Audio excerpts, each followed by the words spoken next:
Ambassador Chen walked through the massive halls of the Galactic Council building. His footsteps echoed against the crystal walls.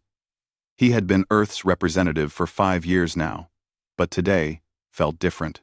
Today, everything would change. The council chamber was huge. 5 platforms floated in the air, each holding one of the elder races. The Valorians looked like giant birds with golden feathers. The Krethics were insect-like creatures with too many eyes.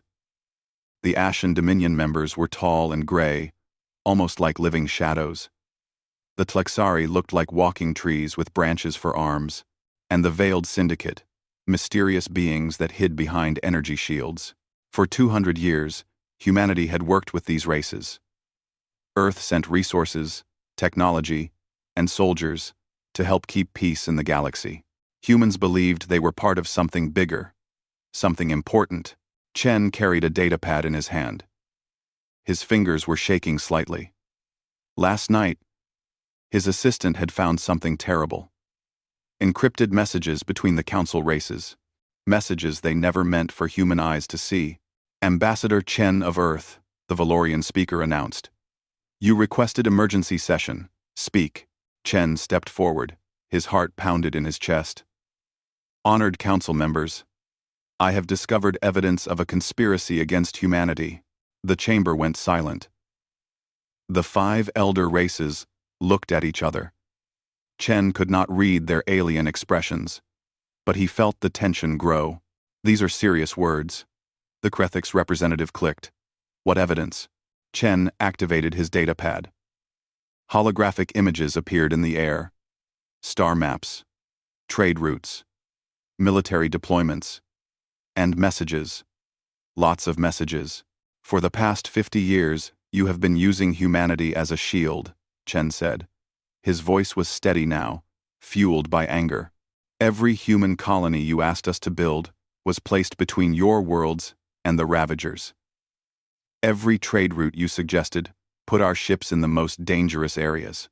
Every military operation placed human soldiers on the front lines, while your forces stayed safe. Ridiculous, the Ashen representative said.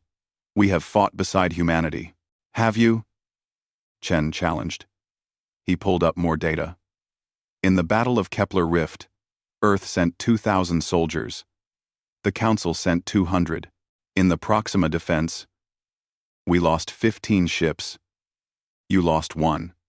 Every single time, humanity takes the biggest losses. The Tlexari representative leaned forward. This is the burden of junior membership. In time, as you grow stronger, don't lie to me. Chen's voice echoed through the chamber. I have your own words. Messages between your military commanders.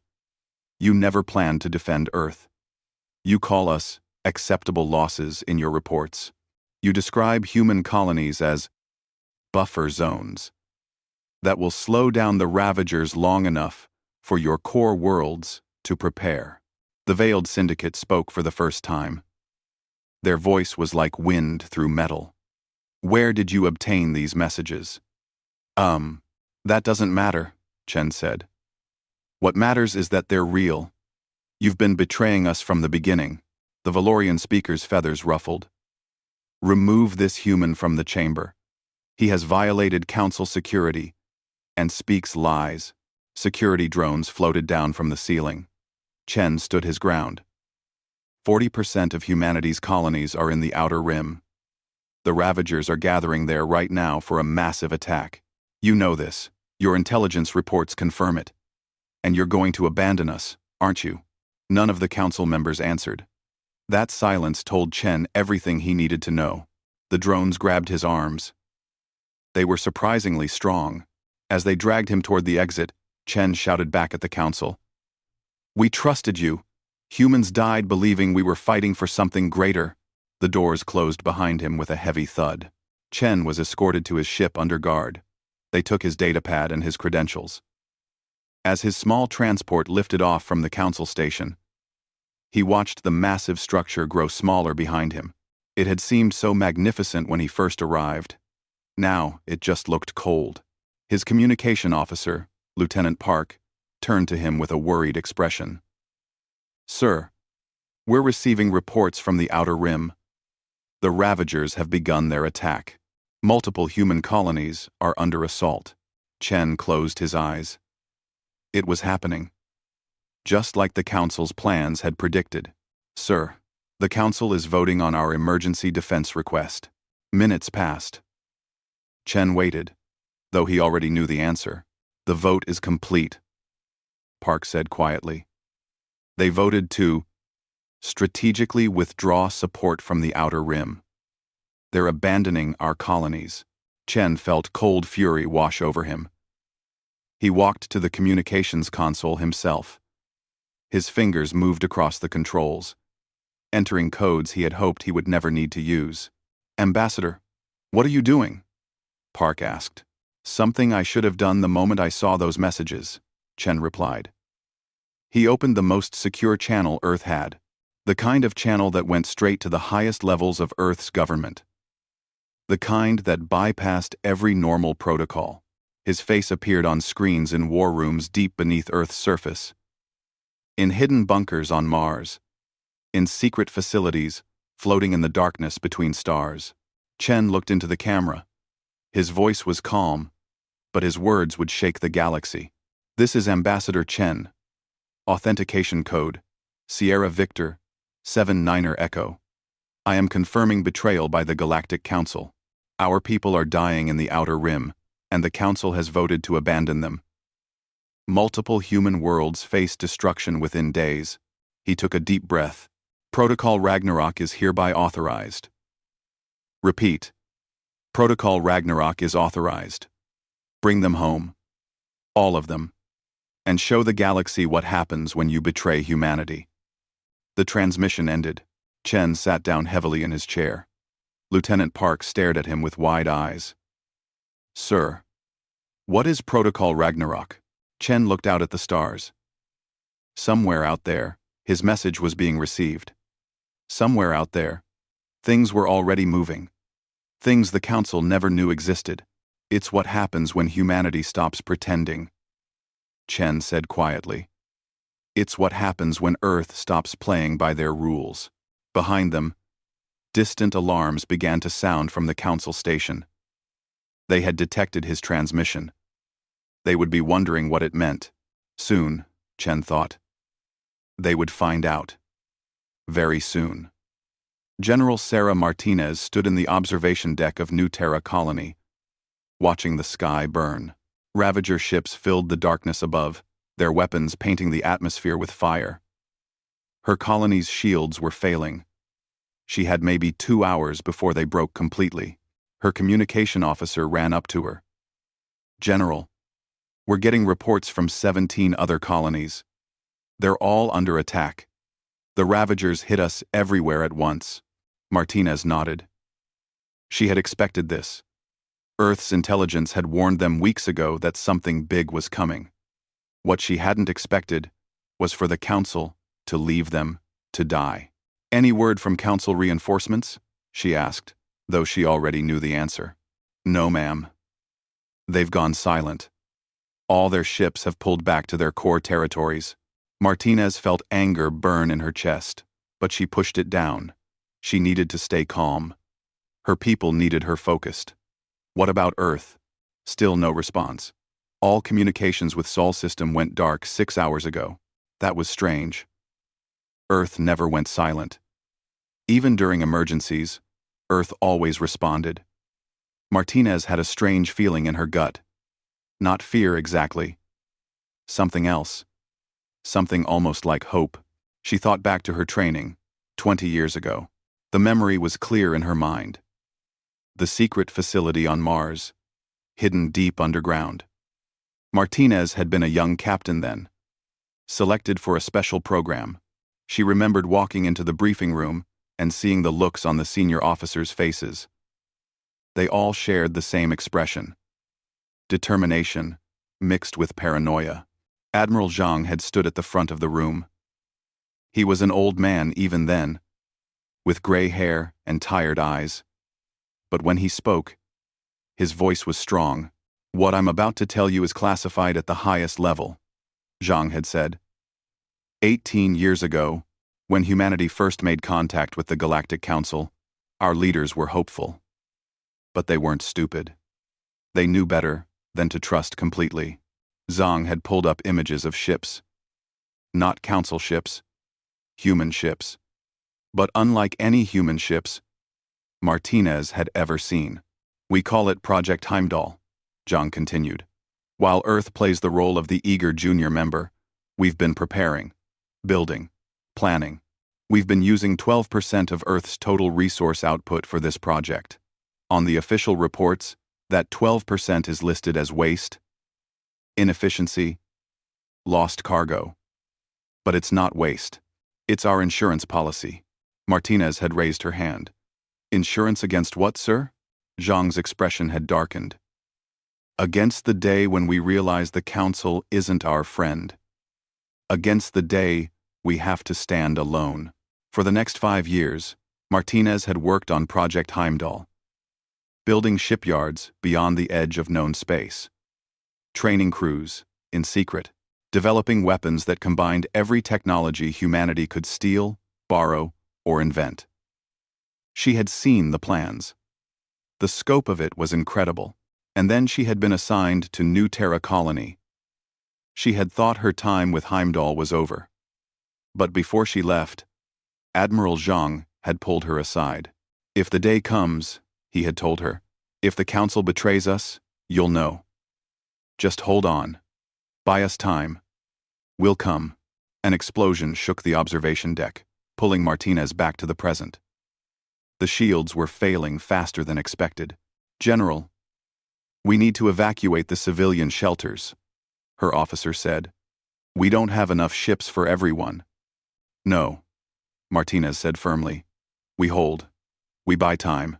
Time for what? There's no one coming. Martinez looked at her officer. The young man was terrified. All her soldiers were terrified. They thought they were going to die here. Trust me, Martinez said. Earth hasn't forgotten us.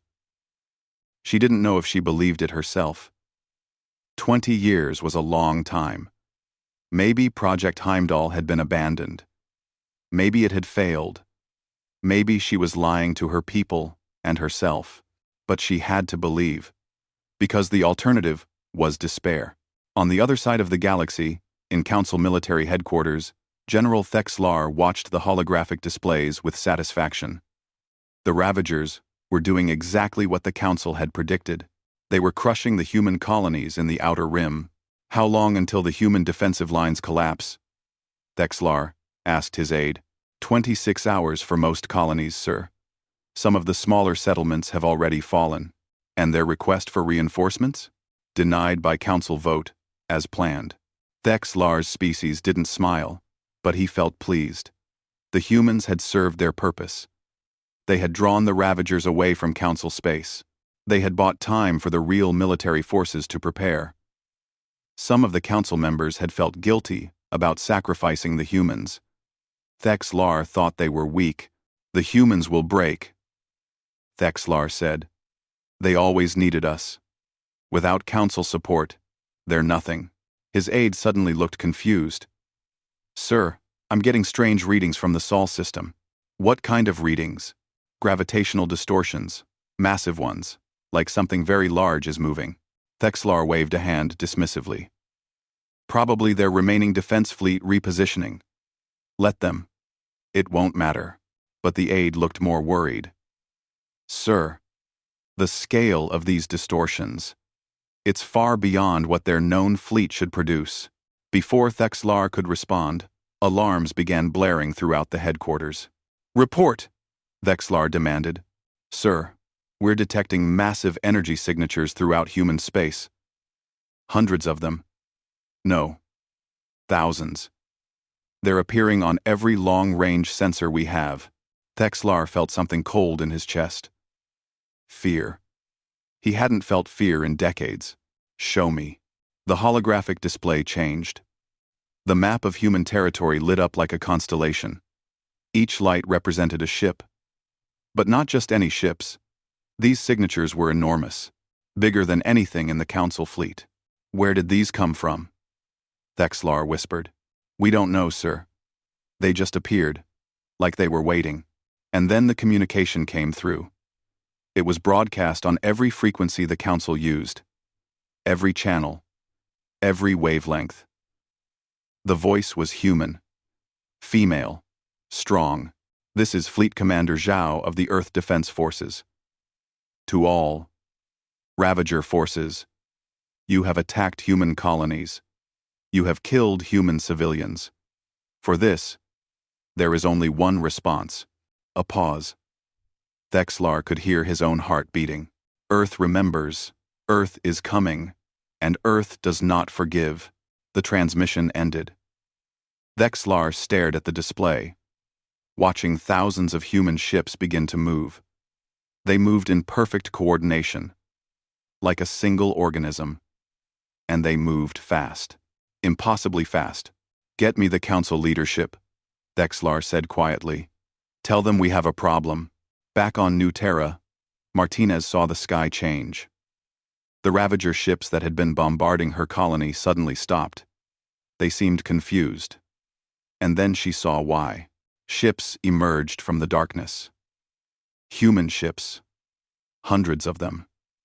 They didn't look like any human vessels she had seen in active service. They were larger, more aggressive, covered in weapons that bristled like the spines of a predator. Her communication console lit up with an incoming message. "New Terra Colony. This is Task Force 7 of the Earth Armada. We're here to take you home. Please hold your position. This will be over soon." Martinez felt tears in her eyes. She had been right to believe. Admiral Zhang had kept his promise. Earth had come. The Ravager Warmaster Krell studied the blue planet on his display screen. Earth. The human homeworld. According to intelligence, it was poorly defended. Most of their military was scattered across distant colonies. The Council had abandoned them. This would be an easy victory. "Send in the advance fleet," Krell ordered. 20,000 ships. Should be more than enough. His officers obeyed. The Ravager Armada moved toward Earth like a dark cloud. They had destroyed dozens of species before. Humans would be no different. Weak, soft, dependent on others for protection. But as they approached the inner solar system, the sensors started acting strangely.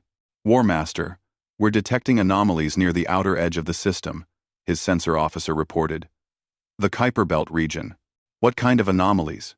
"Gravitational distortions. Massive energy buildups. They're everywhere." Krell felt his first moment of doubt. "Show me." The tactical display lit up. Thousands of contacts. No, not thousands. Tens of thousands. They emerged from the darkness between worlds like predators stepping into the light. Ships. Enormous ships. And they were all pointing at his fleet. "What is this?" Krell whispered. The answer came in the form of a human transmission. The voice was male, calm, and absolutely cold. "This is Fleet Commander Zhao of the Earth Defense Forces. You have entered Sol System with hostile intent. You have attacked human colonies. You have killed human civilians. There will be no negotiation. There will be no surrender. There will be no mercy."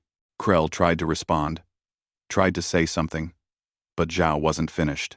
"You wanted to see what humanity looks like when we stand alone. Watch carefully. You won't get a second chance." End quote. The human fleet opened fire.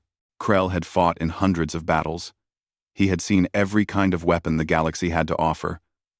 But nothing prepared him for this. The human ships didn't just shoot. They unleashed hell. Energy beams that could cut through 3 Ravager cruisers at once. Missiles that moved faster than his ships could track. Railguns that fired projectiles with so much force that they punched through shields like they weren't even there. And something else. Something that looked like small black holes that consumed everything they touched. His advance fleet was dying. Ships exploded by the dozens. Hundreds. His carefully planned formation fell apart in minutes. "Retreat!" Krell screamed. "All ships retreat!" But there was nowhere to go. The human fleet had surrounded them. They moved with perfect coordination, like they shared a single mind. Krell realized with horror that they probably did. Human artificial intelligence. The Council had banned AI warfare, but humans clearly hadn't cared about Council rules. In less than 4 hours, Krell's advance fleet of 20,000 ships was reduced to debris. Not a single Ravager vessel escaped. Not one. And then the human fleet just stopped. They held their position around Earth, weapons still powered, waiting. Krell's main fleet, the bulk of his forces, sat at the edge of the system. He had 300,000 ships. Surely that would be enough. Surely the humans had used up their ammunition, their energy, something. He prepared to give the order to attack again. But then, more human ships appeared. These ones were different. Larger. They moved slowly, deliberately, like they had all the time in the world. One of them was the size of a small moon. War Master, those ships. Our database has no classification for them. They're unlike anything we've encountered. Krell watched as the massive vessels took position. Weapons ports opened along their hull. Thousands of weapons ports. And then came another transmission from Fleet Commander Zhao. In case you're wondering, what you saw was just our home defense fleet. The old models. The ones we keep around Earth just in case. Would you like to see what we've been building for the last 2 centuries? Before Krell could process those words, the human fleet split apart. 12 battle groups, each one containing thousands of ships. And they didn't head toward his position. They jumped. One moment they were there, the next they were gone. Disappeared into holes in space that closed behind them. Where did they go? Krell demanded. His sensor officer checked the long-range scanners. His face went pale. They're at the Outer Rim colonies. All of them. Simultaneously. War Master, they somehow traveled across light years of space instantly. Krell felt fear twist in his stomach. His other fleets, the ones attacking human colonies across the Outer Rim, were about to face the same horror he had just witnessed. And he was trapped here, staring at Earth's defense fleet. Ambassador Chen watched the battle from his ship, which had been racing back toward Earth. He arrived just in time to see the Ravager advance fleet die. The sight filled him with a savage satisfaction. Lieutenant Park stood beside him, mouth hanging open. I had no idea. I've served Earth for 10 years, and I had no idea we had this. That was the point, Chen said. The Council couldn't know. The Ravagers couldn't know.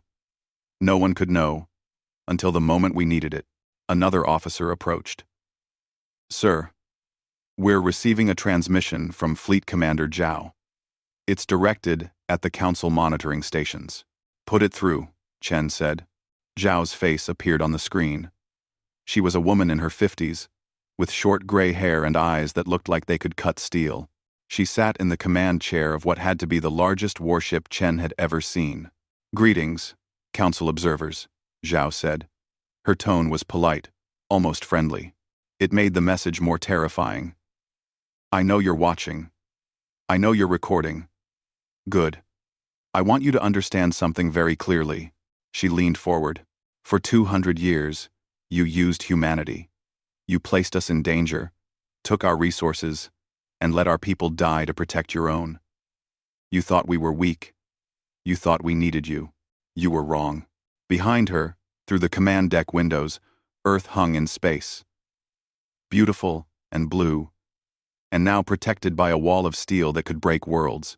You abandoned our colonies to the Ravagers. You voted to let them die. We won't forget that. We won't forgive it. But we will save our people. Not because of you. Not for you. But because they're ours. Because that's what humanity does. We protect our own. Zhao stood up from her chair. My fleet is moving to the Outer Rim now. We will crush every Ravager force there. And then we're going to have a conversation about the future of the Galactic Council.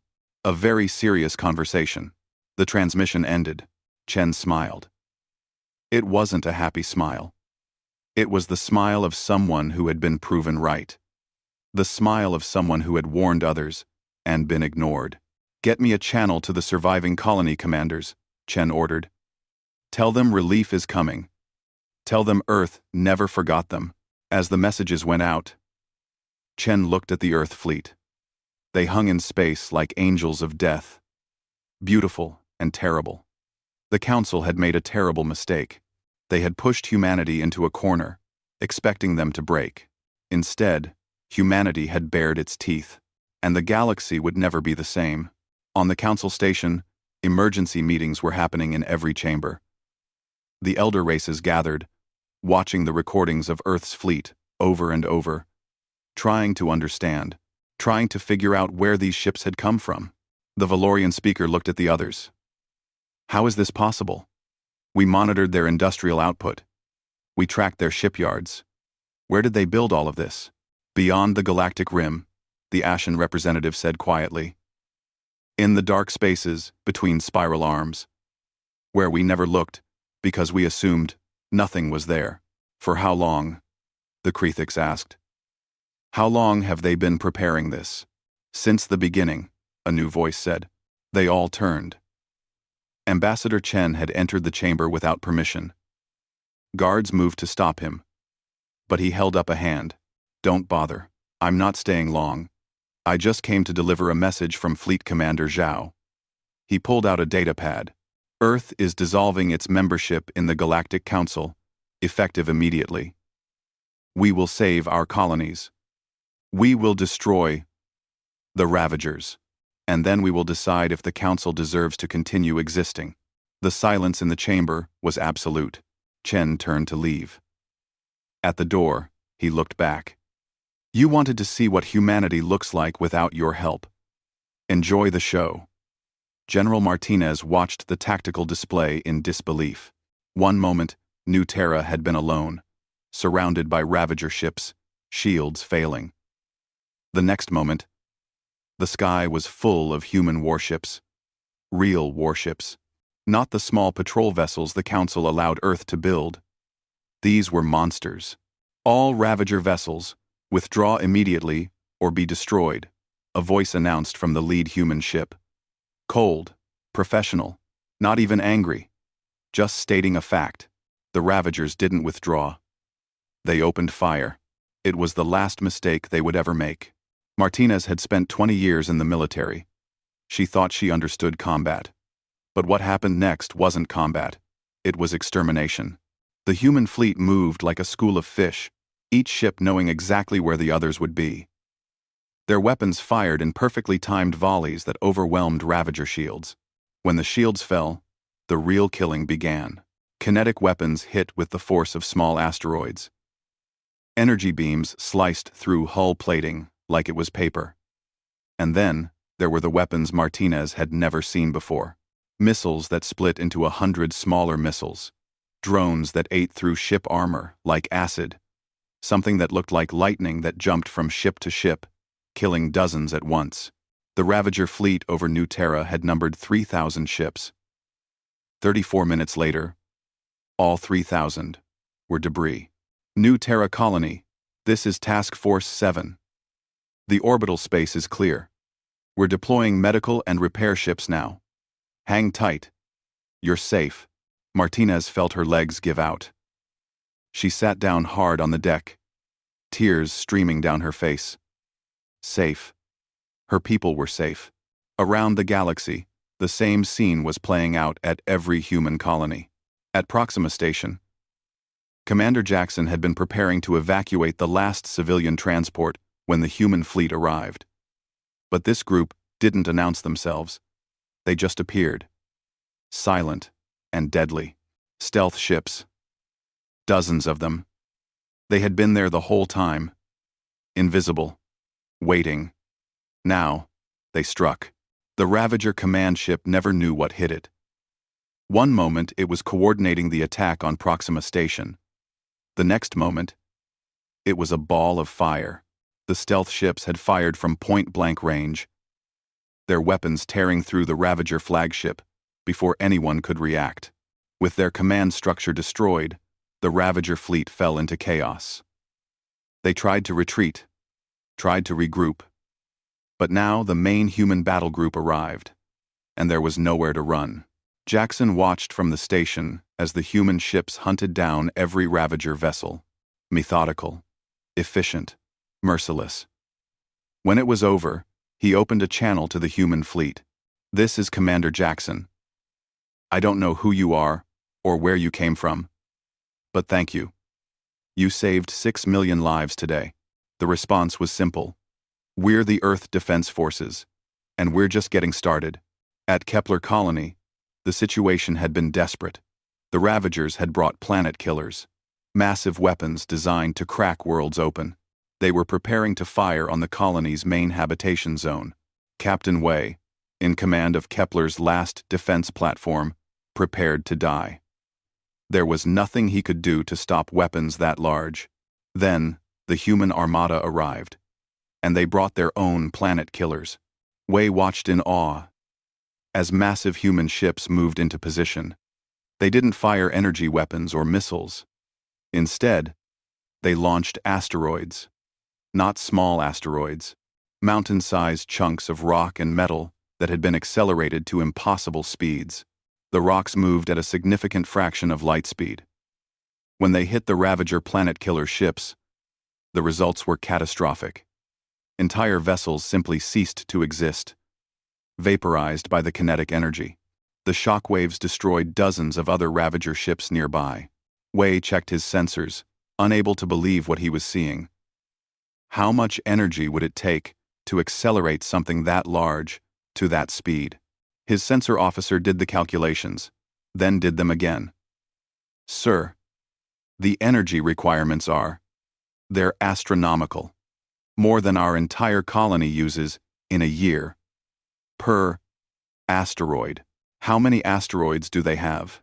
"I'm detecting launch platforms throughout the system. Hundreds of them. They've been building this infrastructure for decades, maybe longer." Wei shook his head. Earth had been planning this for a very long time.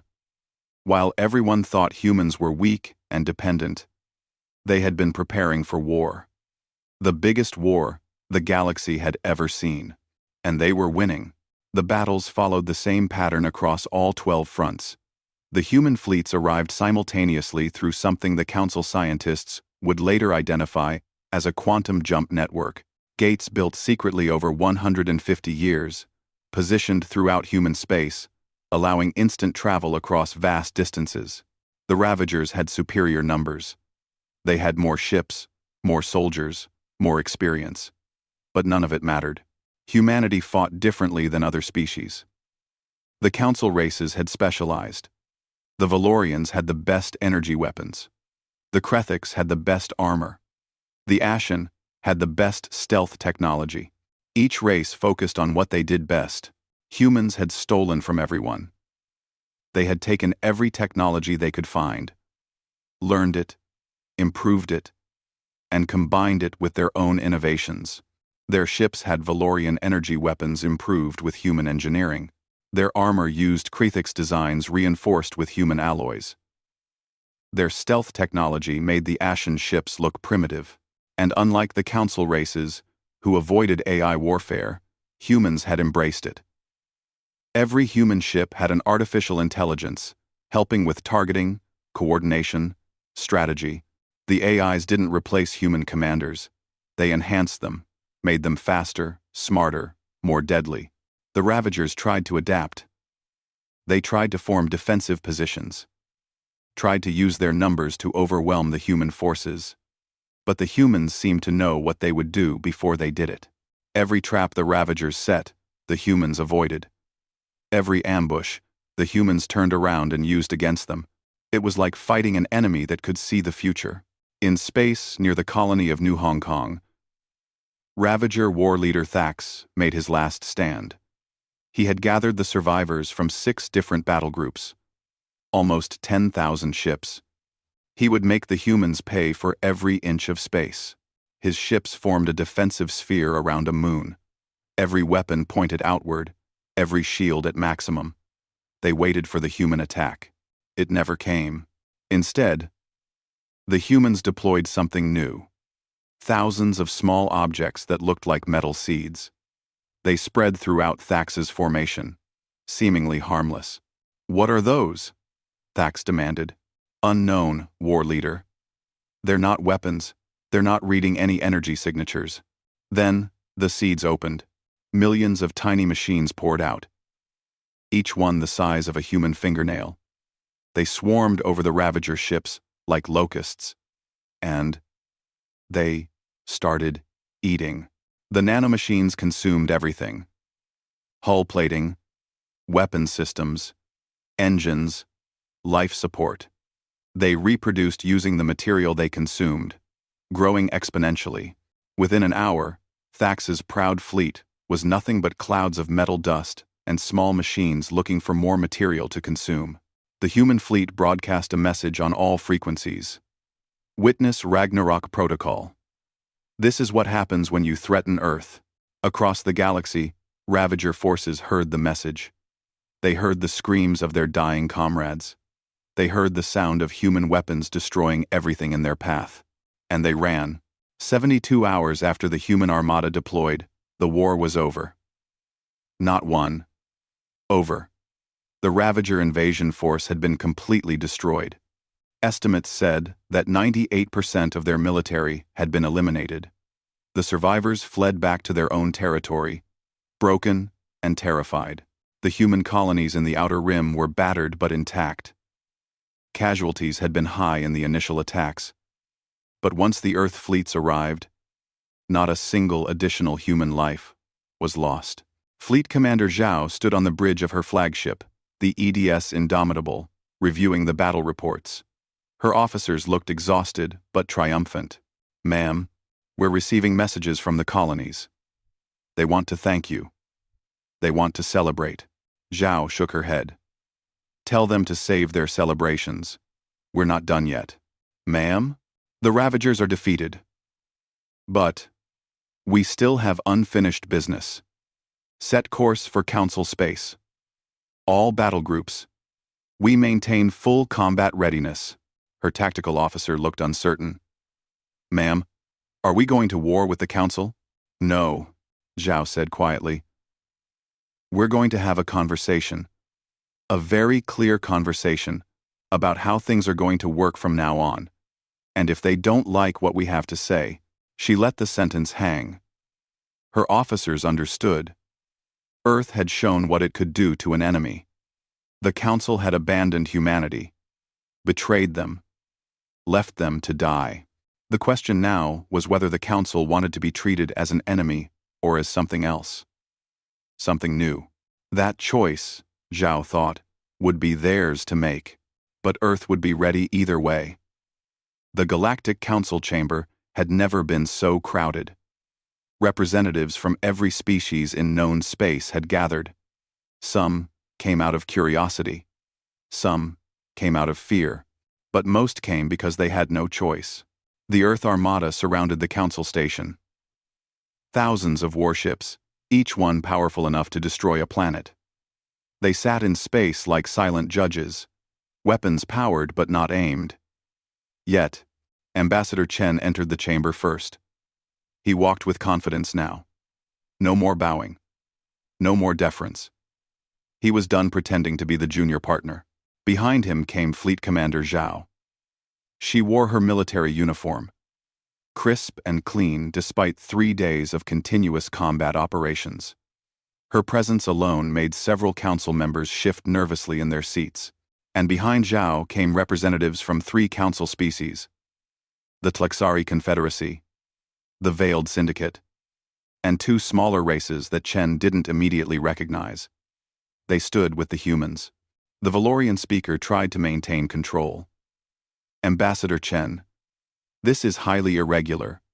You cannot bring military personnel into council chambers. And what are these other delegations doing with you?" "Sit down," Chen said calmly. "Excuse me? Sit down." Chen's voice was cold as ice. "You don't get to tell me what's irregular anymore. You lost that right. When you voted to let my people die."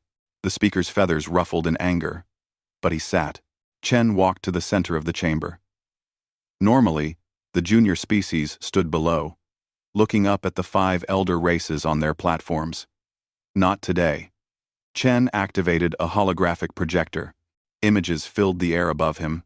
For the past 2 weeks, we have been broadcasting this information to every planet, every colony, every station in Council space. By now, billions of people have seen it. The images showed encrypted Council messages, military reports, strategic analyses. All of it, proving that the Council had deliberately placed humanity in danger, had used human colonies as shields, had abandoned them. When the Ravagers attacked, you told your citizens that humanity was being protected, that we were valued members of the galactic community. You lied. And now, everyone knows it. The chamber erupted in noise. Representatives shouted at each other. Some denied the evidence. Others demanded explanations from the elder races. The Krethix representative tried to speak. These documents are classified. How you obtained them is irrelevant, Zhao interrupted. She stepped forward, her boots clicking on the chamber floor. What matters is that they're real. What matters is that you betrayed an ally. What matters is that you're still alive only because we chose to let you live. The chamber went silent. Zhao continued. My fleet could turn this station into dust in approximately 4 minutes. We could destroy your core worlds in less than a week. The Ravagers had 300,000 ships. We destroyed them in 3 days. How long do you think you would last? The Ashen representative stood up, trying to look dignified. Is this a threat? Is Earth declaring war on the Council? No, Chen said. He pulled up more data. These are formal requests from 3 Council species, the Tlexari Confederacy, the Veiled Syndicate, and the Korathi Union. They have withdrawn from the Council and requested alliance with humanity. Murmurs spread through the chamber. 3 species leaving the Council? That had never happened before. The Tlexari representative stepped forward. She looked like a walking tree, her bark-like skin covered in natural patterns. My people have watched the elder races for centuries. We have seen their corruption, their manipulation. We thought we had no choice but to accept it. But humanity has shown us something else. Strength without domination. Protection without exploitation. We choose to stand with Earth.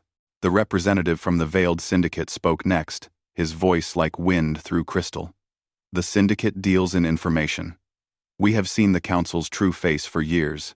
We stayed silent because we feared being alone. But now, we have an alternative. We choose humanity. The small Korathi representative added, We are a young species. Like humans once were. The Council would have used us the same way they used Earth. We refuse. We stand with those who protect their own. Chen watched the elder races. The Valorians looked shocked. The Krethix looked angry. The Ashen looked calculating. They were already trying to figure out how to spin this, how to maintain control. He wouldn't let them. The Galactic Council as it exists is finished, Chen declared. You have a choice. You can dissolve it peacefully and work with us to create something better.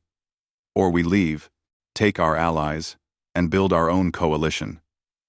Either way, the old system is dead. You cannot simply demand we disband centuries of tradition. The Valorian speaker protested. Watch me, Chen said flatly. He pulled up more information. Over the past 72 hours, we have been contacted by 15 other species. Some are current Council members. Some are independent worlds. All of them want to discuss alliance with humanity.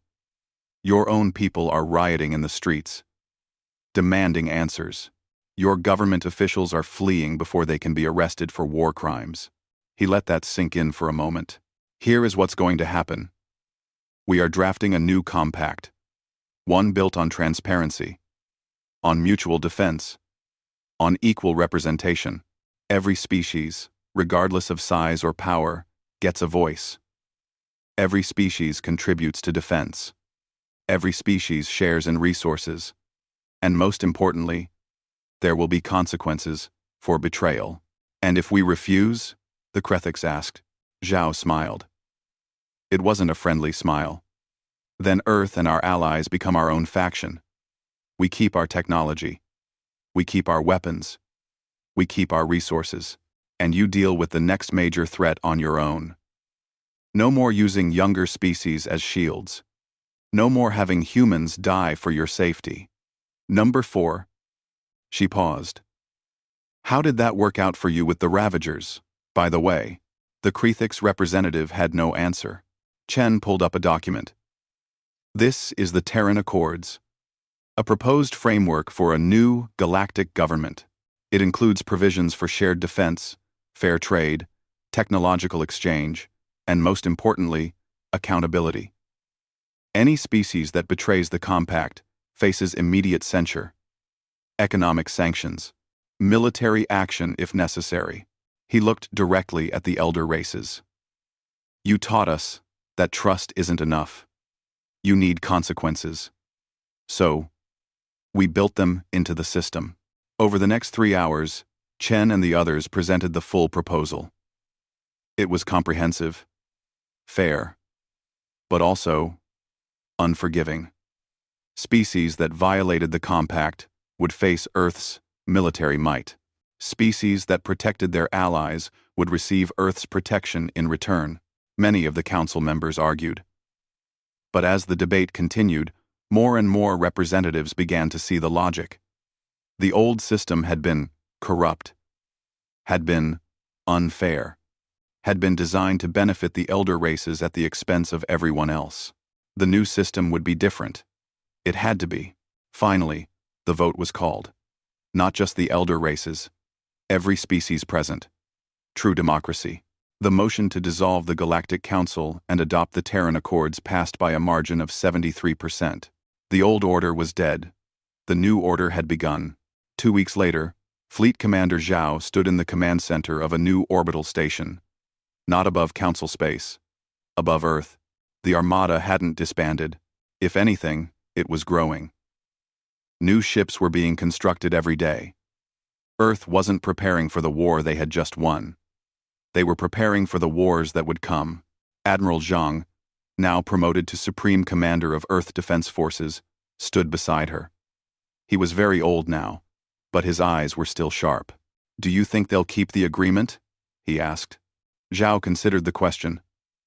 Some will. Some won't. But now we're ready for both possibilities. She looked out at the fleet. Ships from dozens of species flew alongside human vessels. Joint training exercises. Shared technology. True cooperation. But the human fleet remained the largest, the strongest. The guarantee that backed up every promise Earth made. The Council thought we needed them, Zhao said quietly. They forgot that Earth has always been alone. We evolved on a planet that tried to kill us every single day. Ice ages, volcanic eruptions, predators, diseases, famines. We survived all of it. We thrived. Being alone isn't new to us. It's what we're best at. Zhang nodded. But we don't have to be alone anymore. We just had to make sure that if we were, we could still survive. Below them, Earth turned peacefully in space. Blue and green and beautiful, protected now by the most powerful military force the galaxy had ever seen. A military that would never be caught unprepared again. In the outer reaches of human space, construction continued on new shipyards, bigger than the ones that had built the Armada. The weapons, scientists were already working on the next generation of technology.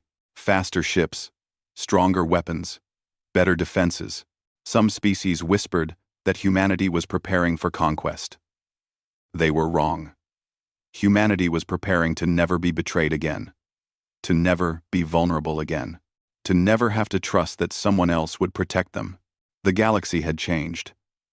Power had shifted, and everyone knew it. Ambassador Chen, now appointed as Earth's first representative to the new Galactic Compact, sent his final report back to Earth's government. It was simple. The old council betrayed us. We survived. We're stronger now than we've ever been. The galaxy knows what happens when you threaten humanity. They won't forget. And neither will we. Earth stands alone.